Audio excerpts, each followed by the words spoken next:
తెలంగాణలో AP FDC chairman పదవి దిల్ రాజుకి ఇచ్చారు.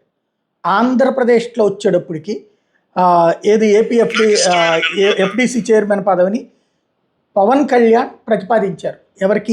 ఏఎం రత్నంకి ఇవ్వమని చెప్పేసి ఆయన స్టేట్మెంట్ ఒకసారి చూద్దాం. తెలుగు చిత్ర పరిశ్రమకి నిజంగా ఒక అండగా ఉన్న నిర్మాత, గివ్ మై బెస్ట్. నేను అందుకని ఆంధ్రప్రదేశ్ ప్రభుత్వానికి కూడా, మన ముఖ్యమంత్రి గారికి కూడా తెలియజేశాను. ఈయన్ని ఫిల్మ్ డెవలప్మెంట్ కార్పొరేషన్ చైర్మన్ నేను ప్రతిపాదించాను. అంటే నాకేంటంటే I don't want to be political. ఆయన నా నిర్మాతని కాదు, ఈయన అందరు హీరోలతో తీశారు. ఈయన పాన్ ఇండియాలో ప్రతి ఒక్కరు తెలిసి ఈయనంటే.